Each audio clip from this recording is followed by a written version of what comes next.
예, 이번 사건은 2022년 10월 27일 선고된 2022-254-154 판결입니다. 상계의 효력과 한정 승인의 효력의 관계가 문제된 사건인데요. 구체적인 사안의 개요를 다음과 같습니다. 그 전에 우선 가해자와 피해자가 같은 차에 타고 있다 가해자의 운전과실로 피해자에게 손해가 발생한 경우에 이 손해에 대해서는 피해자 쪽에서 가해자를 상대로 손해배상 채권을 행사할 수가 있습니다. 손해배상 채권을. 근데 만약에 이와 관련해서 이 피해자가 원고인 보험사하고 책임보험 계약을 체결했다라고 하게 되면 보험사에서는 보험금을 지급합니다.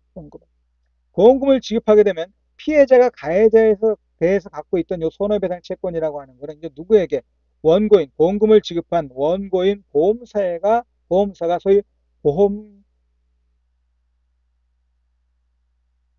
대위로서 대신 행사할 수가 있게 되는 겁니다. 원고가 가해자에게 직접 손해배상 채권을 대신 행사할 수 있다. 왜? 보험금을 지급했기 때문에. 자, 그런데 이 사건에서는 뭐 문제가 됐냐면은 가해자와 피해자가 모두 사망을 했어요. 그러니까 피해자의 유족들이 이제 뭘 갖게 되는 거죠? 피해자의 유족들이 가해자를 상대로 결국 여기선 가해자가 사망을 했으니까 역시 상속이 이루어졌고 즉 상속인을 상대로 결국 어떻게 되는 겁니까? 이 운전 과실로 인한 손해배상 채권을 갖게 되는 것이고 이 채권은 보험금을 지급한 보험회사에서 대위 행사할 수 있게 되는 겁니다. 결국 원고인 보험사에서는 누구를 상대로 상속인을 상대로 요 손해배상 채권을 상속인에게 행사할 수 있게 돼요. 그런데 한편 사망한 가해자도 원고하고 사이에 생명보험 계약을 체결했고 그 보험금 수령권자로 상속인으로 지정이 되어 있었다는 거죠. 유일한 상속인입니다. 그래서 결국 이 상속인인 유일한 상속인인 이 보험회사를 상대로 사망보험금 청구권, 채권을 갖게 되는 거죠. 채권을. 반대로 이야기하면 원고인 보험사는 채무를 부담하게 되는 거죠. 그럼 여기서 단순히 상속이 이루어졌다라면 상속인에게는 이 손해배상 채권의 채무자로서 채무가 귀속이 될 것이고 한편으로는 사망보험금에 대한 채권이 각 상속인이 갖고 있게 되는 겁니다. 그래서 결국은 원고인 보험사는 이 손해배상 채권하고 사망보험금 채권을 대등액만큼 상계해서 소멸시킬 수가 있어요. 단순 상속인 경우. 근데 여기서 이 사건에서는 상속인이 그냥 상속을 받은 것이 아니라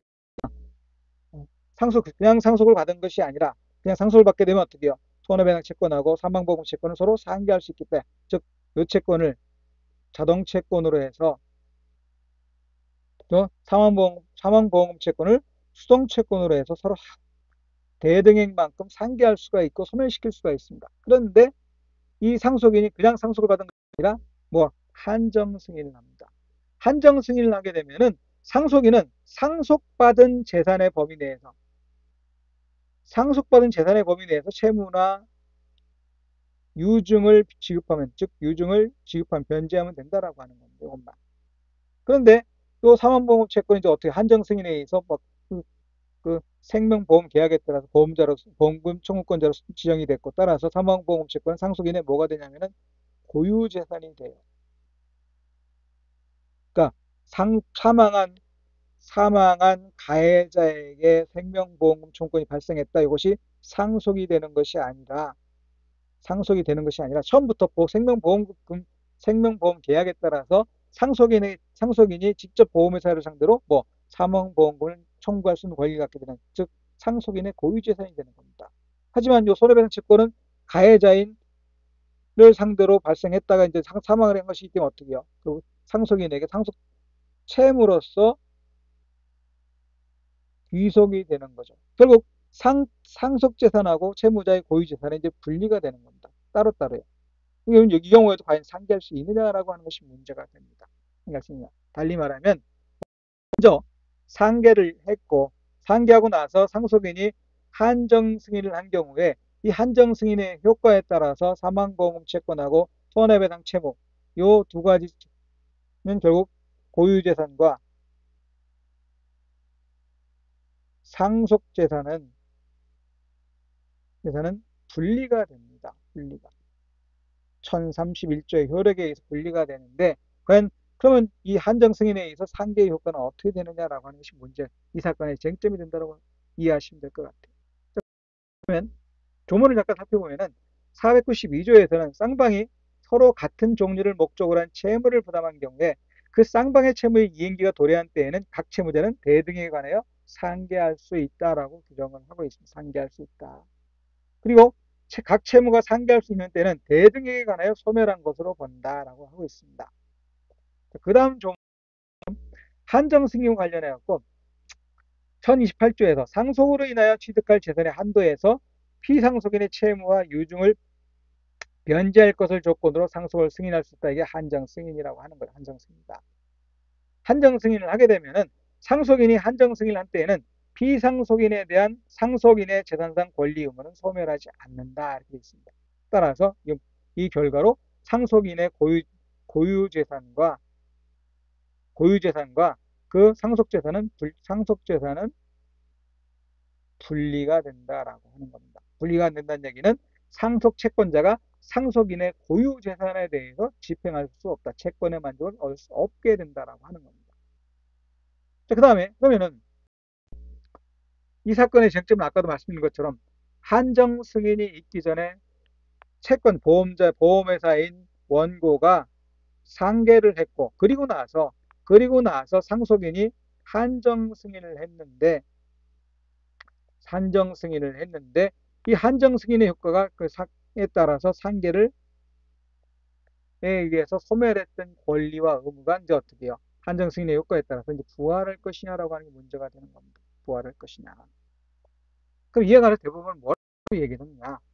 상속인이 한정 승인을 하는 경우에도 피상속인의 채무와 유증에 대한 법적 범위가 한정될 뿐, 그 범위만 책임의 범위만 한정될 뿐입니다.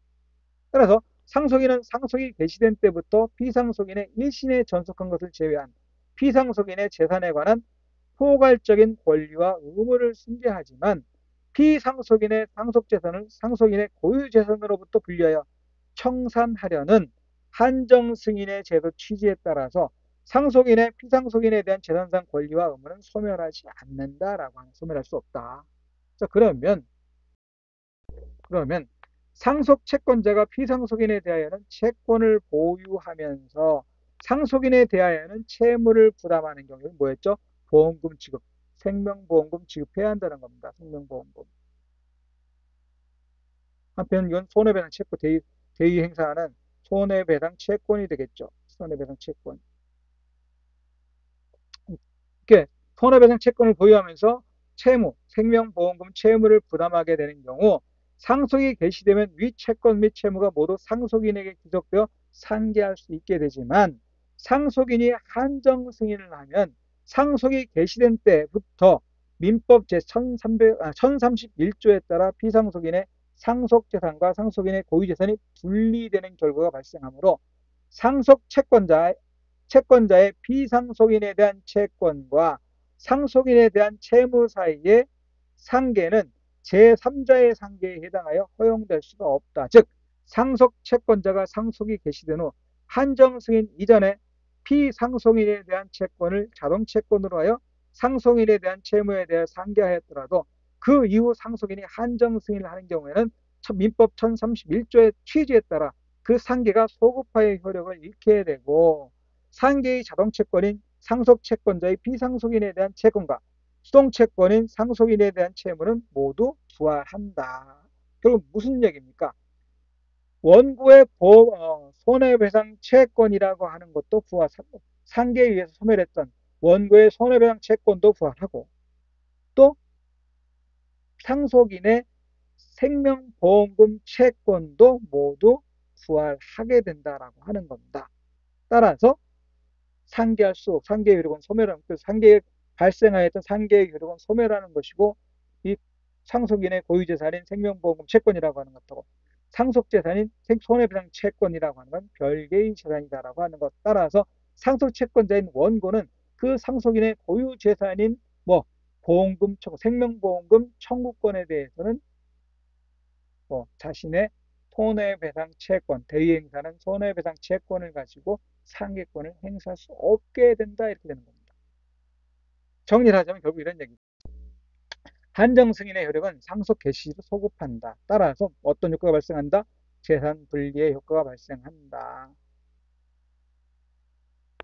그리고 상속인의 한정 승인으로 인해 한정 승인 이전에 상속채권자가 상속채권을 자동채권으로 하여 상속인의 고유 채권을 수동채권으로 해서 상계를 하더라도 그 상계의 효력은 상실, 소멸한다. 소멸하고 요 소멸했던 상속채권 그리고 고유 채권은 모두 부활한다라고 하는 것. 부활한다. 왜? 상계의 효력이 소멸하면서 이 두 개의 채권은 별개의 채권, 별개의 재산이라고 하는 것입니다. 별개의 재산이고 결국 별개의 귀속 주체에 속하는 음, 주체에 속하는 재산이 되는 것이고 따라서 상계할 수 없다. 그렇게 이해하시면 될 것 같습니다.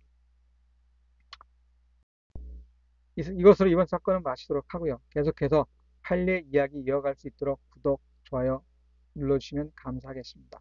다음 판례에서 뵙도록 하겠습니다.